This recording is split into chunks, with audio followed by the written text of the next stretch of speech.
정화. 정화는 그 특성상 보호를 필요로 하는 에너지입니다. 정화는 작고 부드러운 불로 열 에너지를 유지하는 것이 중요합니다. 정화를 다룰 때는 열이 식지 않도록 보호하고 반대로 지나치게 열이 확산되어 다른 것을 태워버리지 않도록 제어해야 합니다. 이러한 균형을 유지하면서 정화는 금을 재련하고 목을 사용하여 다양한 목적을 이루게 됩니다. 정화는 단순한 불꽃이 아니라 그 에너지가 산업, 예술, 기술 등 다양한 분야에서 어떻게 사용되느냐에 따라 사람과 사회에 매우 큰 영향을 미칠 수 있는 중요한 요소입니다. 예를 들어 정화의 열은 금속을 재련하여 산업적 성과를 이루거나 목재를 가공하여 예술적 작품을 창조하는 데 사용됩니다. 먼저 정화의 역할은 금을 다루는 데 중요한 역할을 합니다. 열 에너지를 유지하기 위해 목이 인화물질로 사용되며 이는 금을 재련하기 위한 필수 과정입니다. 금을 재련하는 과정에서 목은 열을 전달하는 중요한 매개체로 작용하여 금이라는 재료를 효과적으로 사용할 수 있게 합니다. 이는 금속 산업이나 재련소와 같은 산업적 용도로 활용됩니다. 이 과정에서 정화의 열은 단순히 금속을 녹이는 데 그치지 않고 금의 순도를 높이고 강도를 조절하는 등 다양한 방식으로 작용합니다. 따라서 정화의 열 에너지는 금속 가공의 핵심적인 역할을 하며 금속의 물성을 변화시키는 중요한 도구가 됩니다. 또한 정화는 목을 재료로 사용하여 문화나 예술적 발전에 기여합니다. 목을 재료로 사용하려면 수를 통해 목을 건조시켜야 하는데 이렇게 건조된 목은 문화예술적 발전에 중요한 역할을 합니다. 목을 인화물질로 사용하는 시기는 추동절이며 재료로 사용하는 시기는 추나절입니다. 이는 계절에 따라 목의 사용 방식이 달라짐을 의미합니다. 정화는 이렇게 목을 사용하여 예술과 문화를 창조하는 데 있어 핵심적인 역할을 합니다. 예를 들어 정화의 열로 목재를 다루어 악기나 전통 가구를 제작하거나 건축물의 재료로 사용하여 예술적 가치를 더하는 데 기여합니다. 예를 들어 정화의 열로 목을 다루어 조각품을 만들거나 목재를 가공하여 건축물의 재료로 사용하는 등의 방식으로 예술과 건축 분야에서 중요한 영향을 미칩니다. 정화는 특히 가을과 겨울의 산업 발전에서 큰 성과를 이루게 되며 금을 재련하는 데 목을 인화물질로 사용하고 수는 유통망이나 고객으로서 중요한 역할을 합니다. 여기서 수의 역할은 금을 재련하거나 목을 인화할 때 각각 달라지며 금을 재련할 때 수는 견제의 역할을 하여 현실적이고 미래지향적인 결과를 얻도록 돕습니다. 수는 정화의 열이 지나치게 확산되지 않도록 조절하는 역할을 하며 열의 과도한 확산을 막음으로써 안정적인 산업적 결과를 초래합니다. 정화의 열이 적절히 유지될 때 금은 그 가치를 최대로 발휘하게 되며 이는 경제적, 산업적 성과로 이어지게 됩니다. 그러나 정화가 목을 사용함에 있어서 목이 지나치게 왕성할 경우 금으로서의 제어가 필요합니다. 만약 목이 너무 강하다면 금을 통해 먼저 균형을 맞춰야 하며 그렇지 않으면 정화의 불이 꺼지게 됩니다. 이는 사회적 필요성에 의해 전공을 변경하거나 후천적으로 새로운 분야에 도전하는 것과도 같습니다.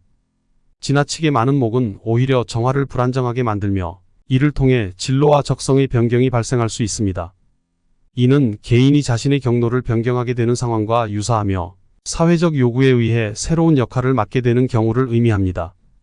예를 들어 예술 분야에서 활동하던 사람이 기술 분야로 전향하게 되는 상황처럼 정화는 자신의 에너지를 새로운 방향으로 조절해야 하는 경우가 있습니다. 정화가 금을 재련할 때 수가 없다면 현실적으로 활용할 수 없는 결과를 낳게 됩니다. 이는 마치 고객이 없는 제품을 생산하거나 유통망이 없는 상태에서 물건을 만드는 것과 같습니다. 이러한 경우를 화다금소라고 하며 이는 변화에 실패한 상태를 의미합니다. 반면 수가 견제 역할을 잘 수행하면 정화는 금을 효과적으로 재련하고 현실과 미래에 필요한 인물로 성장하게 됩니다. 수의 존재는 정화가 과도하게 에너지를 소비하지 않도록 돕고 균형 잡힌 발전을 이루도록 합니다.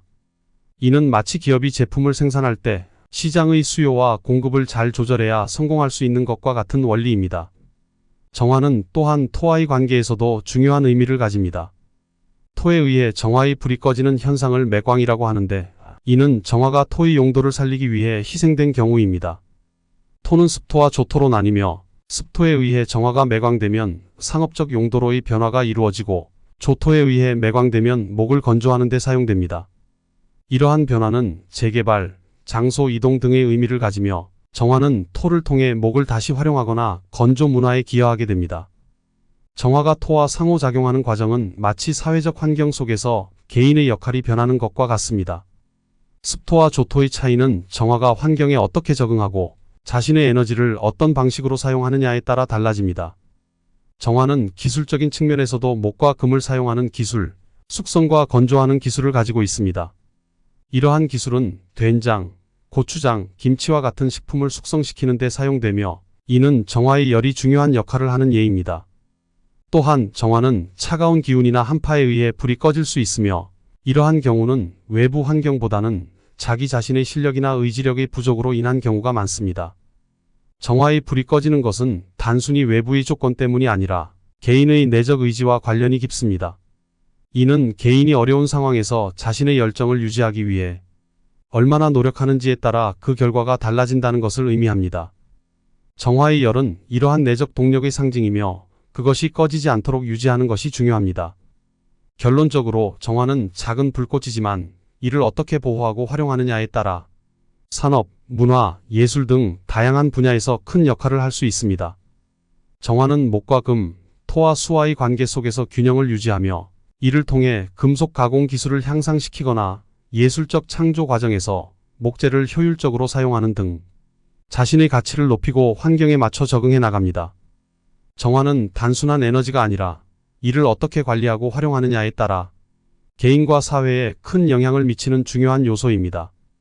정화의 에너지는 적절하게 유지되고 조절될 때 사회적 발전과 개인의 성장에 중요한 기여를 하게 됩니다.